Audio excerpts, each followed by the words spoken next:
My name is Richard Carr, and I'm a past board member, and I'll be assisting with this evening's festivities. And before you begin any important event, it's proper to have an invocation. And for that, we have Pastor Jerry Wiles with us. And Jerry Wiles is the pastor at Normandy United Methodist Church. I think we should correct that statement. I am one of the pastors at Normandy Church because Harvey is definitely another one. So while he did serve there early in his ministry, he still is serving there, and he has been a great help to me. He was one of the first people that was introduced to me, and he's been a real blessing to me there at Normandy. Could we bow our heads for a word of prayer? Gracious God, I just thank you for this day, when we can set apart a time to honor someone who has been so special to our community and to our church. We just pray that you would bless our evening together, and that we might realize all that has been accomplished by this servant of yours. And we just ask it all in your Son, Jesus' name. Amen. I will now introduce Mike Beavis to do introductions. Mike? Well, good evening, and thank you for attending tonight. All I can really say is, wow, it's amazing to have such a nice crowd for our 15th annual Founders event. Before we begin, I'd like to introduce and recognize some of our guests tonight, people who lead our city, lead our township, and are involved in the community. I'm going to start with our past honorees, Joyce Young,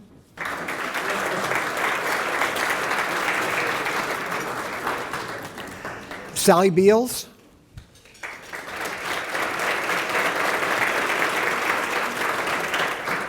Bob and Bernita Daly,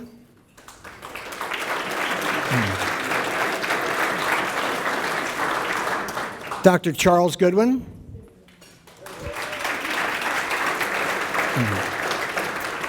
and Paul Heinz.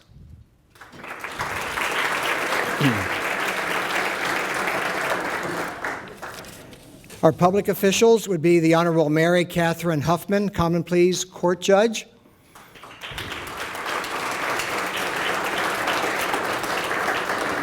From the Township, Dale Berry. Sharon Lowry. My good friend, Gary Smiga. And Jesse, you're a good friend too. Jesse Lytle, who is the administrator. And from the city, our mayor, Brooks Compton. Thank you, Brooks. John Beals. Thank you, John. And our manager, Wayne Davis.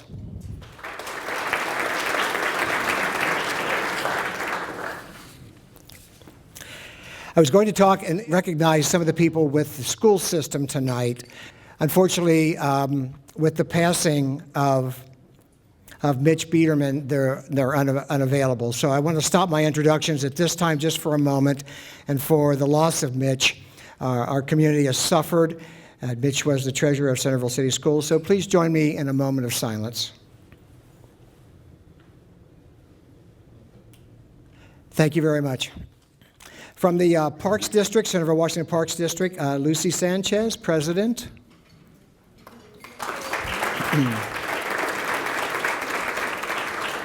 Dr. David Lee.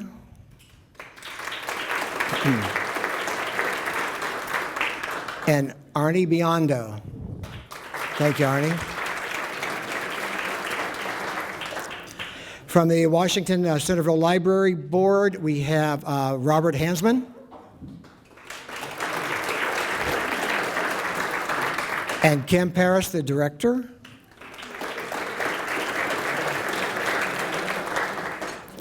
And then our trustees for the Centerville-Washington Foundation, Scott Colwell,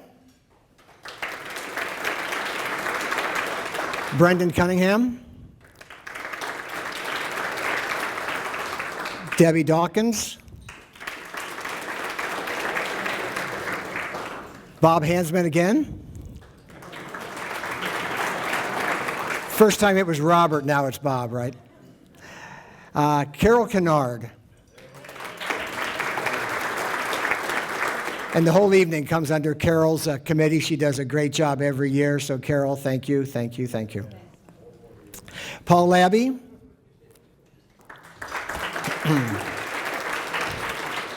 Jack Lobeck. Doug Mays. Kevin McDonald. Karen Young Moon. And Karen Stout. And our emeritus trustees, Sally Beals. One more time. Bob Daly. And Paul Hines.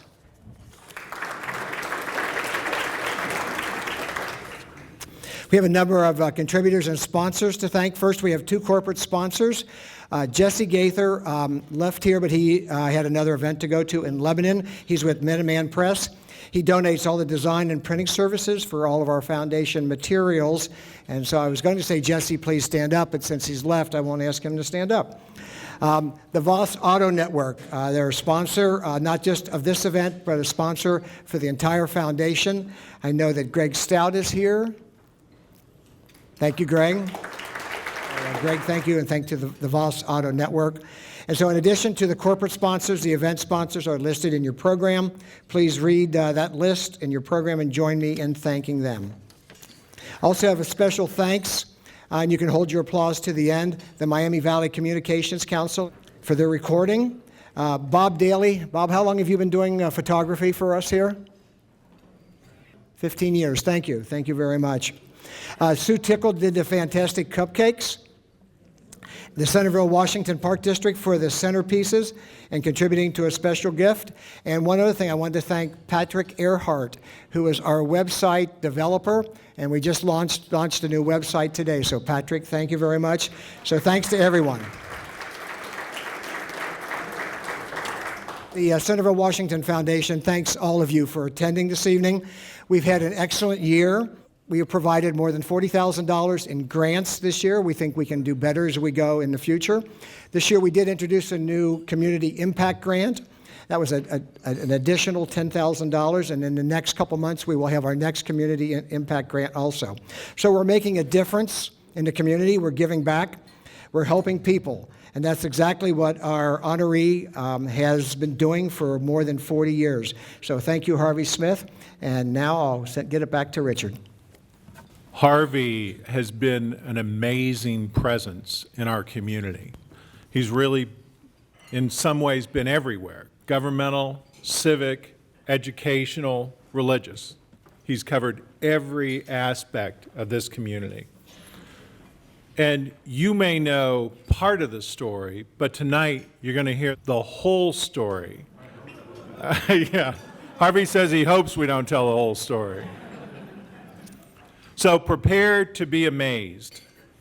I would like you to note the centerpieces which were produced by the Park District staff, and also note the cupcakes which have logos from the Park District, Rotary, and the United Methodist Church.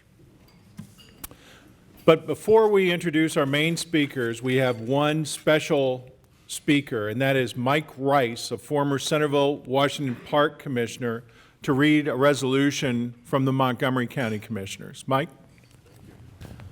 So good to see everybody here tonight, especially you, Harvey.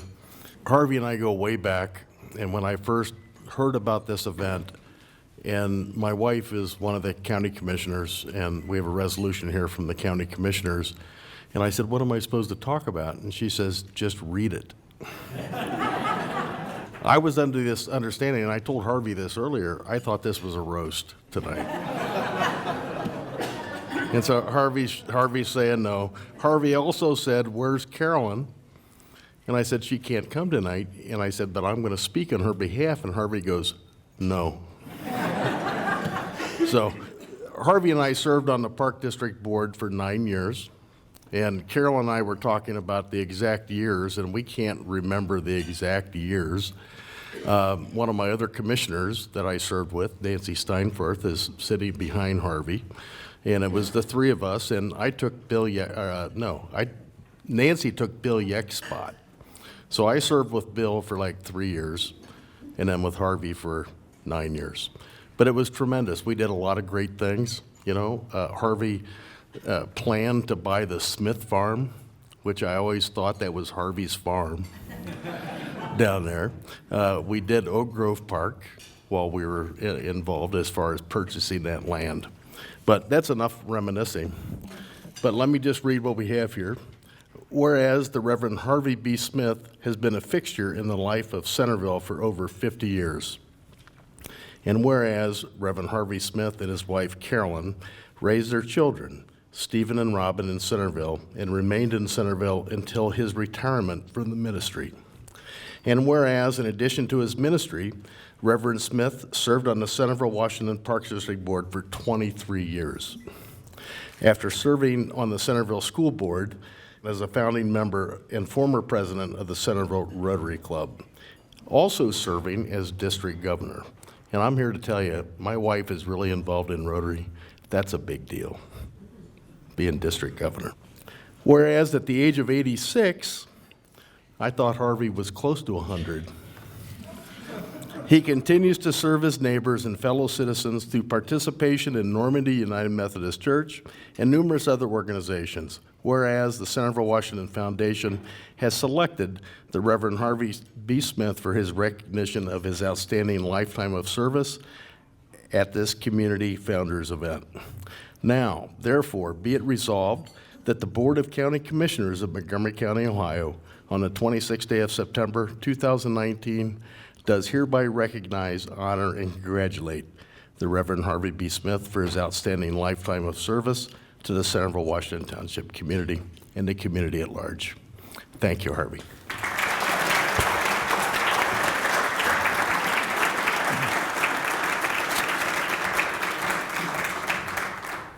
And I would like to ask Harvey's family to stand. Stephen, Robin, and Kendall.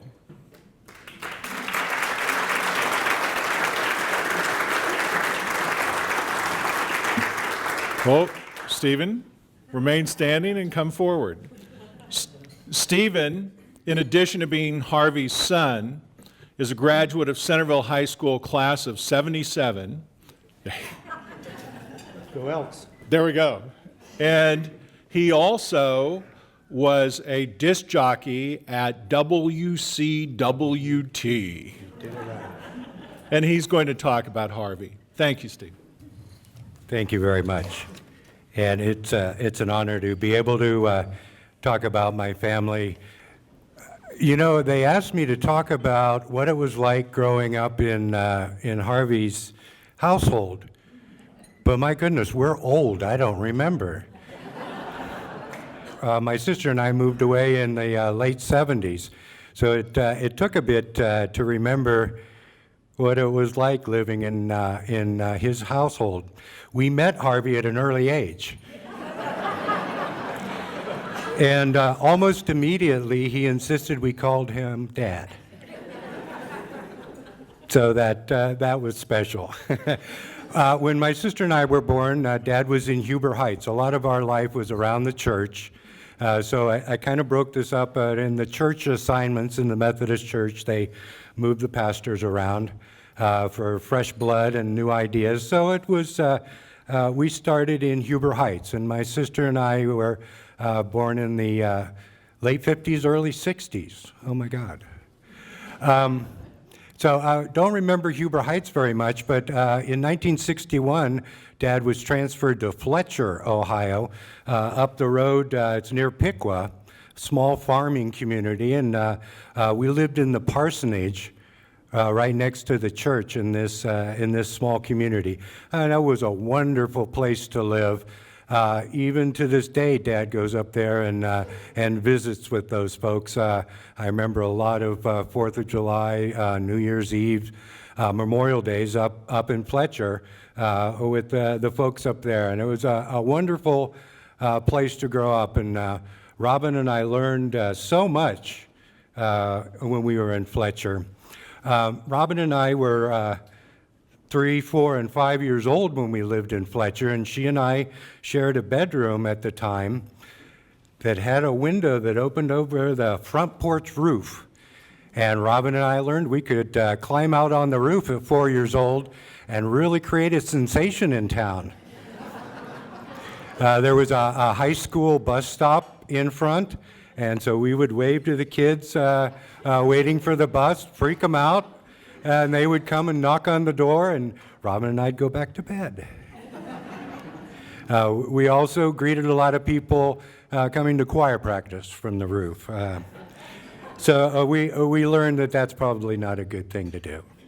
Dad grew up in a farming community. You know, he's from Punxsutawney, Pennsylvania, and he did a lot of work on relatives' farms, so he was always willing to help the members of the church. And so Robin and I got to visit a lot of different farms in the area, and we learned about hot wires. We were at a farm one time, and Dad was just going to visit shortly, and he said, "Stay in the car." And as soon as he was gone, the door opened, and I went to look at the cows and climbed up on the fence and realized what a hot wire was. Then I thought it was important that my sister know what a hot wire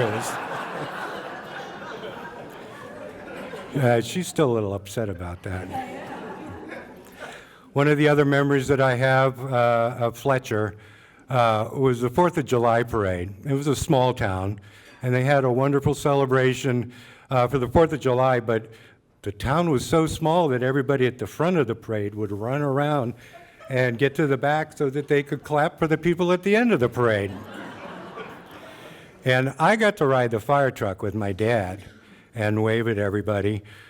Poor Robin was on a little tiny tricycle at 4 years old, festooned in all kinds of crepe paper, trying to keep up with the fire engine, crying the whole way.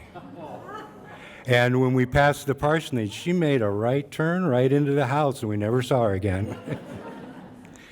We also had, Robin's going to be upset about this too, my mother was very creative with arts and crafts, and one Halloween she made us costumes. And I was a hula girl, and my sister was a pineapple. And at the high school, they had a raised stage with stairs on both sides. And everybody in the costume competition would walk through the auditorium, go up on the stage on one side, and come down on the other. Robin's costume as a pineapple, she couldn't move her legs. She could only move her legs a little bit. So every time she went up on stage, she hit the floor. Face first, did a face plant, and we won that competition. In 1965, we moved to Centerville. Oh my gosh, it's certainly changed, hasn't it? We lived on a dead-end street out in the country. It was wonderful. The Black Oak Estates, we used to sled and play in the creeks where Black Oaks is now. And we had horse farms all along Alex Bell, behind our house and across the street. And it was a wonderful place to grow up. We had a lot of friends in the neighborhood, and bicycle ride until after dark, and had a lot of fond memories with my friend. Like I said, we lived on a dead-end street, and it was undeveloped land beyond that, and so we had a garden, about three-quarters, what was it, about a half-acre garden, and we grew a lot of vegetables and fruit there. It was, I'll say it was a learning experience. You did peas and beans, and I did the corn and tomatoes. Hoeing and pulling weeds. But, oh boy, fresh, sweet corn. It was just wonderful. Dad would get on the riding lawnmower and go down to the end of the street and pull the corn and have it back to the house in just a few minutes. And Mother had boiling water and just wonderful sweet corn. I don't think I've ever had as good a corn as what we grew. I think Dad always wanted to run an extension cord down to the end of the street and just bend the corn down into the boiling water, and it wouldn't have been much fresher. I also remember times in Normandy Church. They had a swimming pool behind the church, and the junior pastor was in charge of that. So he could sneak us in at night. And our house had well water. So there were times during the summer that we didn't have any water. So we would sneak into the church and grab a shower and go swimming in the pool. And all the giggling and laughing with Dad and Mom and Robin, they called the cops. I guess we were having too much fun, but there was a lot of good times swimming in the pool during the day as well as at night. As we grew up, Dad was on the school board, and Robin and I helped pass out campaign literature for that. I remember walking through the neighborhoods. But I was most pleased when Dad was named Director of Transportation running the school buses. The Director of Transportation gets a four-wheel drive vehicle, and they're the ones that declare snow days. And so I learned something again, that my dad cannot be bribed. I tried all the time. So with all his community activity, Dad was very busy. And so we really looked forward to our family vacations together. We did a lot of camping when we were young, and I remember a time that we were in Estes Park, Colorado. We had our dogs with us, and they were so intent on begging that one of the dogs caught fire in the campfire. And I remember Dad throwing the dog into the river in a little arc of smoke as the dog went down. So we did a lot of tent camping as well as pop-up camping around, and that was also something we did with the youth groups. When Dad was in Normandy and Robin and I were little, he took a youth group out west. What was that, 68, 69, something like that? And then also, as Robin and I were older and in the youth groups, we took part in Redbird, Kentucky, and then we also went out west. And that was always a special time that all the kids just loved Dad. And a lot of them saw him as a second father, as did I.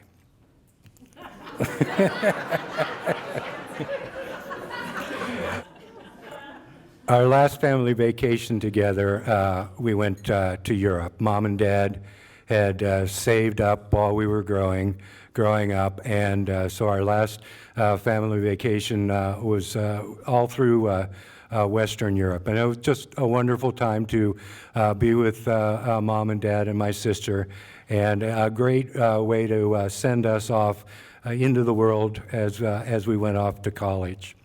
I guess my memories with my father are love and laughter. He's always been my hero about how he interacts with people and how he loves people. And so that's my memory of growing up with Harvey. Thank you.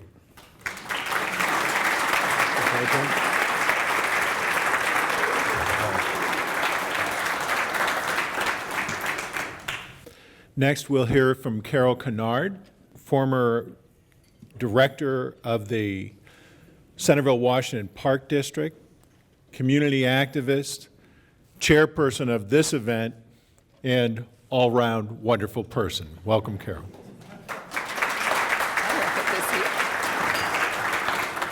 Well, I didn't have this in my script, but Harvey, now I see why you have such patience after raising those two kids.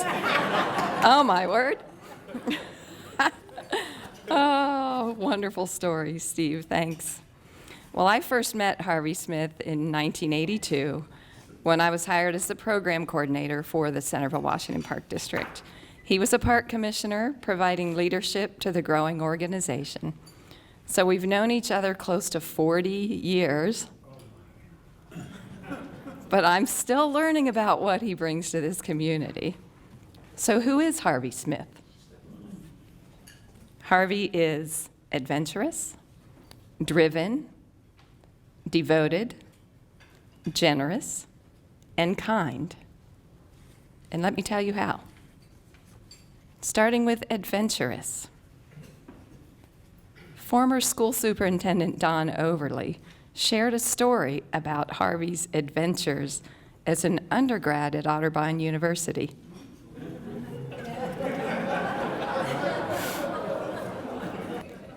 Don said, quote, "He was found guilty of leading a cow up the steps to the top floor of a dormitory.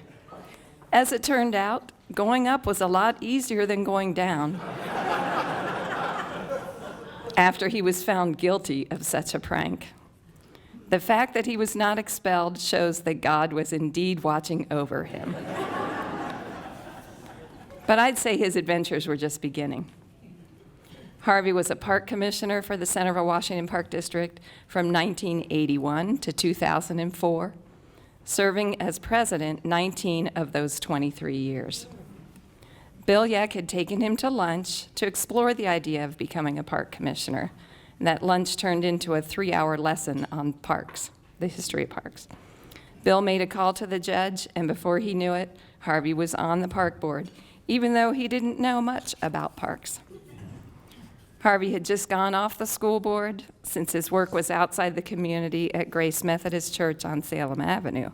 But Harvey felt he could handle the new adventures, especially since Bill Yeck did a lot of the work. Adventure seemed to find Harvey. Harvey is driven.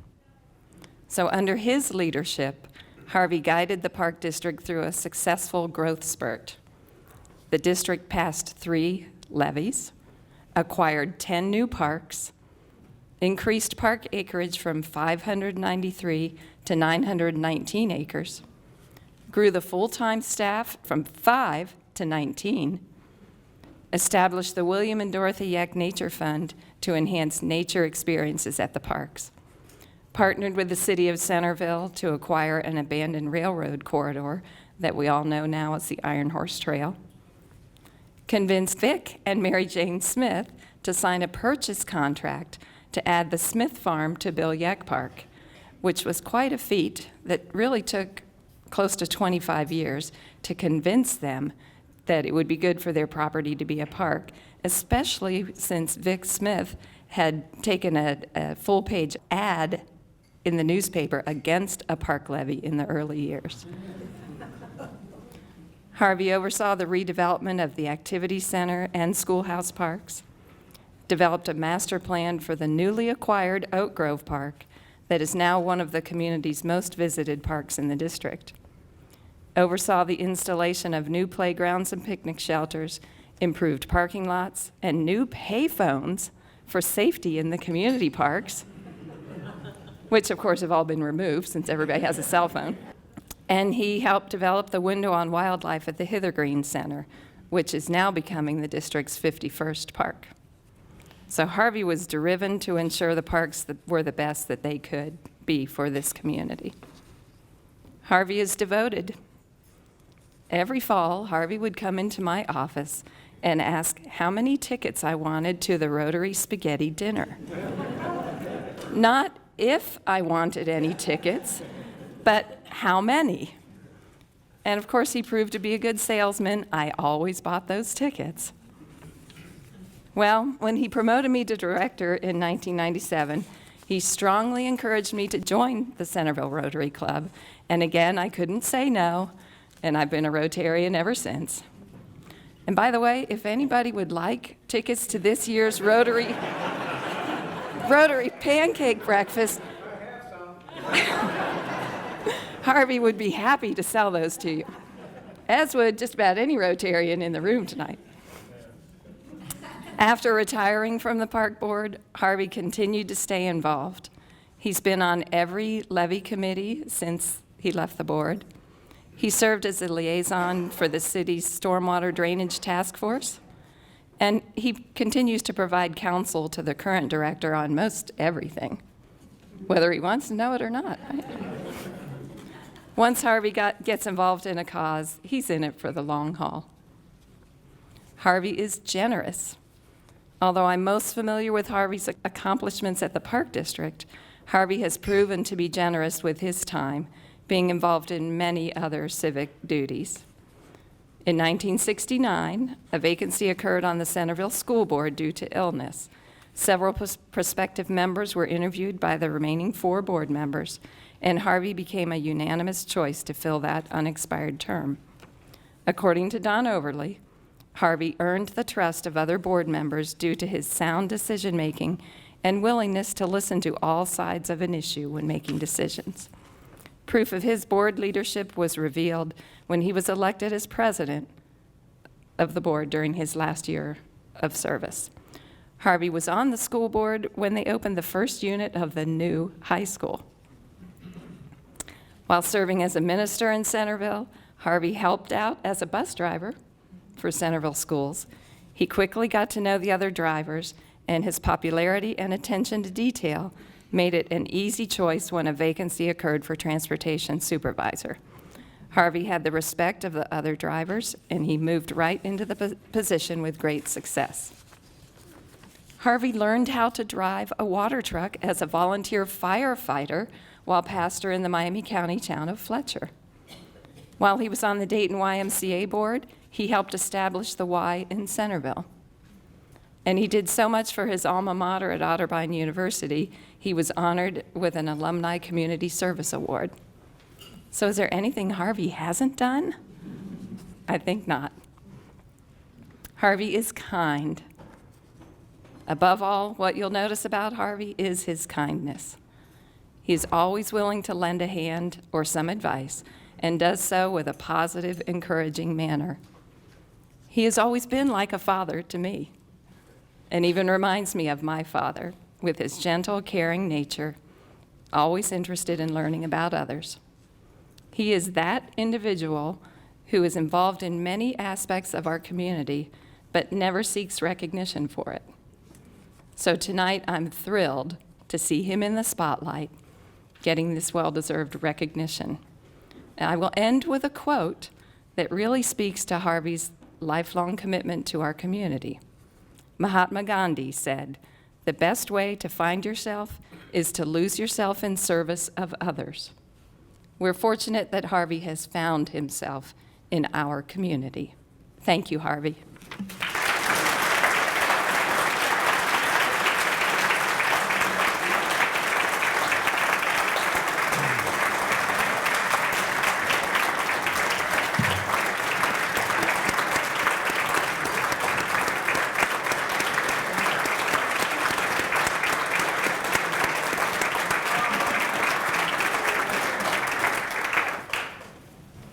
Thank you, Carol. Next, we will hear from Boyd Preston, close friend, Rotarian, and man about town. I met Harvey and Carolyn well over 10 years ago when we were attending Normandy Church. And since that time, I've had the pleasure of working closely with Harvey and interacting with him in a number of ways. And it's always been a pleasure. He and I are members of the United Methodist Men's Group at our church. We're members of a coffee group that meets 3 times a week. And of course, we're both involved in the Rotary Club that you're hearing a lot about tonight that Harvey founded. When Harvey asked me to speak, and actually he told me I was speaking. Me too. Yeah, me too. I don't remember a choice there, Steve. I really don't. But anyways, I wanted to get a complete picture of Harvey, so I did have a conversation with a number of his friends and coworkers. And the question I asked was, what comes to mind when you hear the name Harvey Smith? And there I was looking for the good, the bad, and the ugly. Well, they gave me the good. Unfortunately, they kind of covered that, embellished it some, but they covered that already, both Steve and Carol. So the good's out.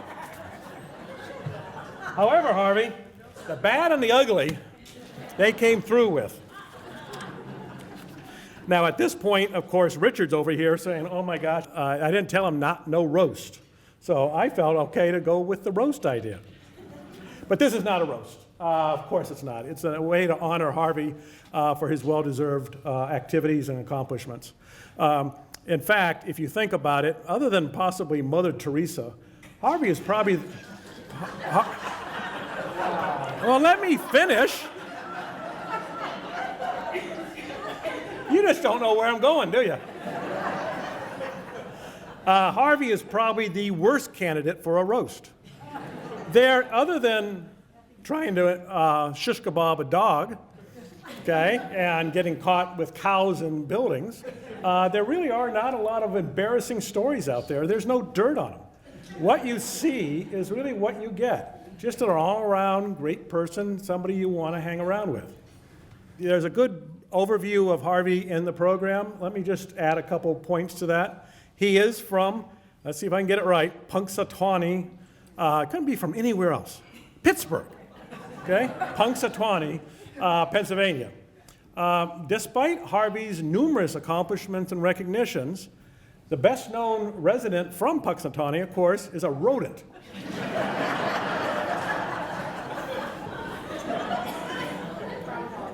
In fact, Harvey knew Punxsutawney Phil when he was there because on his bike route, he would go by the enclosure and he and Phil would have intimate discussions about Harvey's future. Okay? So who is Harvey? The program, I said, covers some. He met Carolyn, of course, at Audubon College. Both were students there and they became Audubon sweethearts.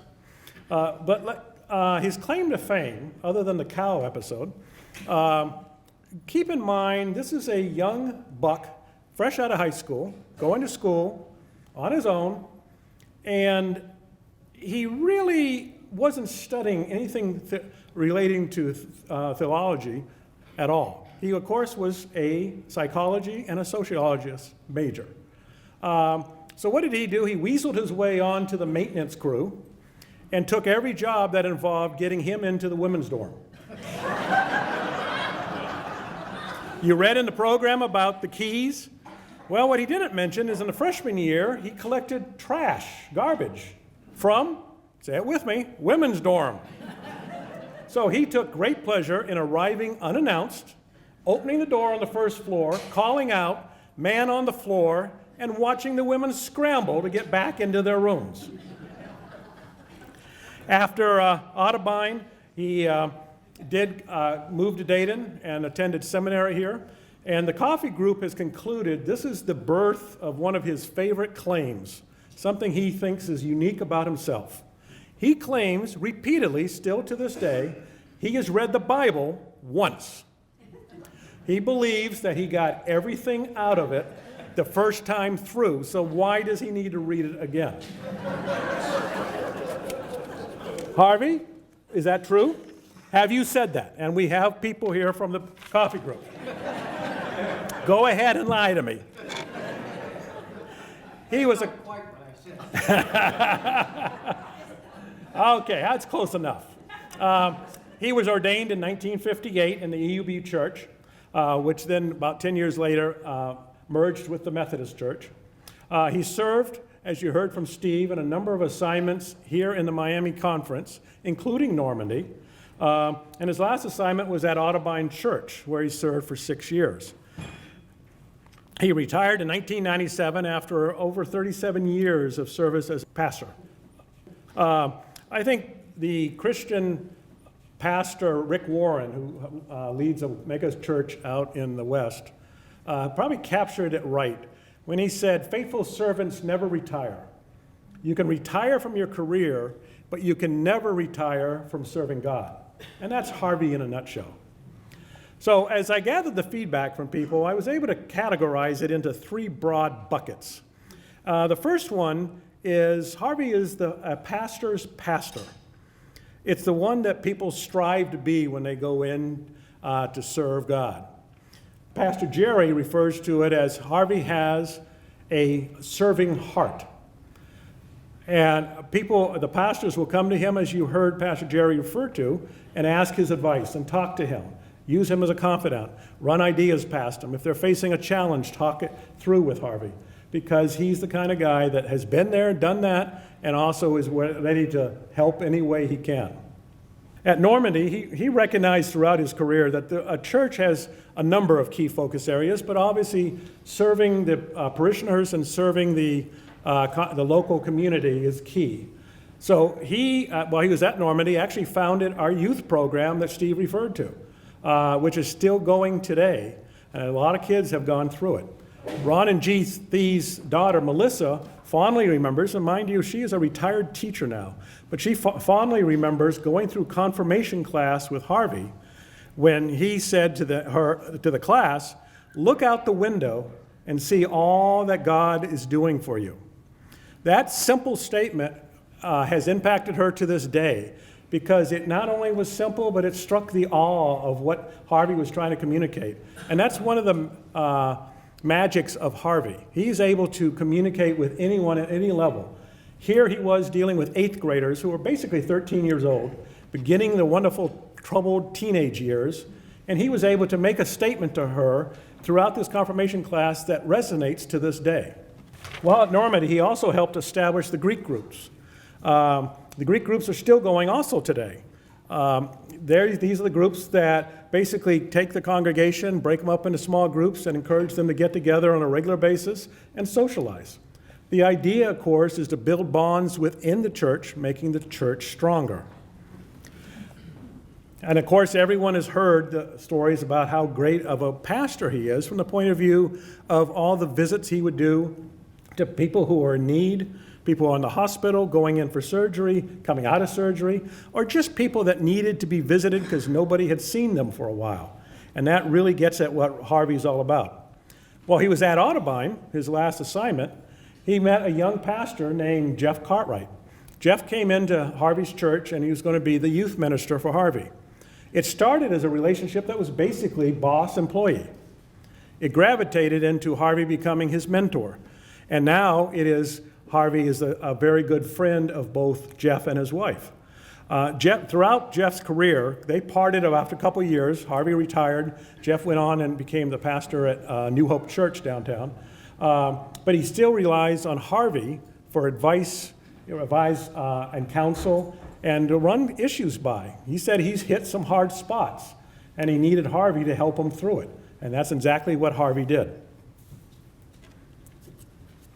The second grouping here, I would say, would be seekers. Harvey is clearly a seeker. He's proactively out there looking for ways to help people. We have all heard that. One of his passion areas is urban ministry. And so he is very involved in a seminary here, the one that he attended way back when he was in his youthful days. And he has established scholarships there, helps support him with his finances. He goes on campus on a regular basis, talks to the students, interacts with them, encourages them, helps provide advice whenever needed. He's on their board, and he's also on a number of committees, all focused on driving the urban ministry through the seminary. At St. Leonard's, pretty much everybody knows what he does at St. Leonard's. If there's someone who needs a ride to the doctors, if there's someone who needs rides to the coffee group, to church, whatever it is, Harvey is there. Harvey basically is an Uber driver without the credit card. But that makes it sound like people have to call him and ask him to help. That's not the case. He's actually proactively out there. He's got 2 people he brings to our coffee group 3 times a week because they don't drive. And he is out there saying, okay, I'll be happy to pick you up and we'll make that arrangement because it's important for you to get out and be with these people. Harvey actually has a reasonably new car, the SUV out there. Reasonably new from the point of view of he bought it within the last few years. I still remember him going through what the characteristics were for why he wanted a new car. The one he had wasn't working very well for the people that he was transporting because they were having trouble getting in and out of it. So his criteria as he looked at these SUVs is this going to be easy for somebody with a walker? Is this going to be easy for somebody with bad knees? And he started eliminating SUVs that weren't right for him, they were wrong for his passengers. And that's really who Harvey is all about. In Rotary, you heard Carol mention Rotary. Rotary, of course, is the largest service organization in the world with about 1.2 million members. The motto of Rotary is service above self. So can you understand why Harvey was attracted to it? He did help found the club that meets right here in this building. In fact, that club is going to be celebrating its 50th anniversary in 2 years. That's how long it's been around. And every year we try to do more for the community, more internationally than we did the year before. So a lot of good has come from the founding of that club. He continues to be active in there, driving the donations to our international charitable organization that we refer to as the Rotary Foundation. He's still active in the club, working hard with the educational group, which he just became a trustee of. And he also, of course, is very involved in Pancake Day, which you heard Carol refer to. And by the way, I've got tickets too. So finally, to wrap up, I would say the last group, he's an influencer. His caring for others is something that is amazing, and it affects anyone who interacts with him. In fact, I find myself personally to have changed just by being around Harvey. I spend more time now visiting people in the hospital, people who are at home, because of Harvey. And along the way, I found a secret that Harvey doesn't tell you. You'll get more good out of doing that than you'll ever give. The truth of the matter is you feel good when you're visiting somebody, and you'll feel even better as you leave, recognizing that they felt like, gee, somebody cared. Somebody came by just to talk to me. That is wonderful. And that is something that you really can't bottle. But it's a wonderful thing that Harvey does on a regular basis. He's a loving husband and father. You heard that from Steve. No need to build on that other than to say, when Carolyn was going through her illness, nobody could have understood more about how to love your spouse than the way Harvey dealt with Carolyn. He was there all the time. It was his primary focus. He was making sure she was comfortable, attending, making sure she was making the doctor's appointments, seeing the right people, getting the right care, and most importantly, making sure she understood she was surrounded by love. And that's really what Harvey's all about. And then finally, he's someone you can talk with. A lot of people, including myself, have gone to him on a private basis and said, here's an issue. And you walk in there feeling like, I'm kind of at a dead end. I'm not sure where to go. And thanks to Harvey's incredible ability to listen and then turn around and actually provide some very sage advice, you walk out of there saying, well, I know what my next steps are. And that's, once again, where Harvey shines. Martin Luther King said that the time is always right to do what is right. Very good people, and especially ministers, get that. They understand it. And they cause all of us who watch those people perform and act, they make all of us rethink our own proposition. They make us all think about our interactions with others, our interaction with the church, our interaction with friends, or especially with our family. And really, if you think about it, Harvey is clearly one of those people. So Harvey, I would say that congratulations on a well-deserved recognition. You have certainly earned this. And most importantly, I'd like to thank you for all of us, especially for me, just for being you. Thank you very much.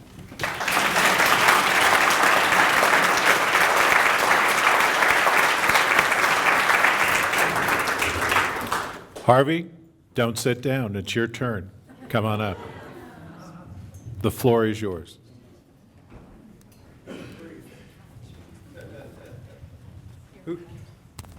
Who said a pastor could be brief? Did you say that? I thought you did. I don't know how to say anything to you all, but thank you for being here, for this honor. I am humbled by it. Someone said they don't do good because they want to be honored. And I don't think I did either.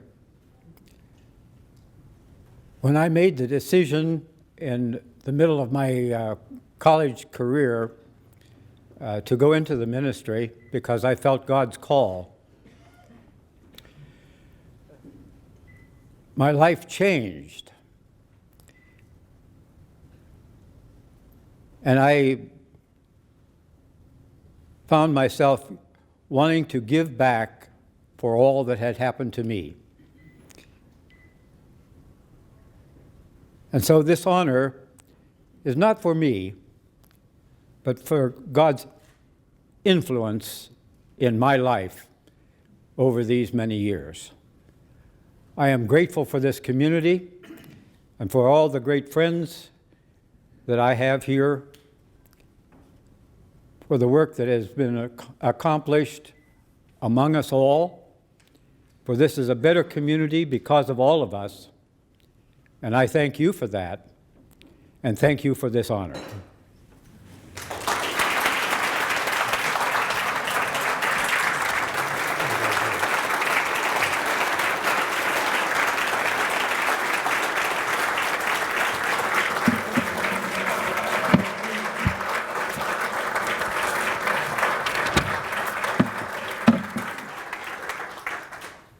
So how do you thank someone who has given his entire life for serving the community?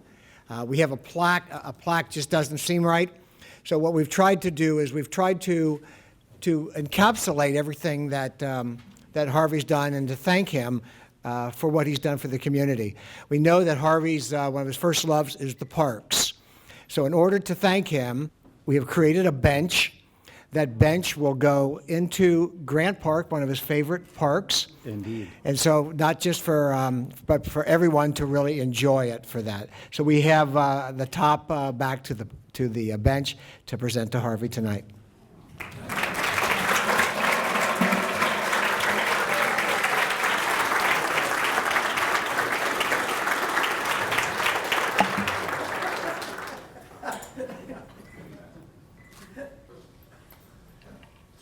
Harvey, thank you so much. As we close, I would urge you to think about what a founder is. As the Centerville-Washington Foundation understands that term, it's someone who helps build our community, who lays the foundation for our civic life. And Harvey, you are an exemplar.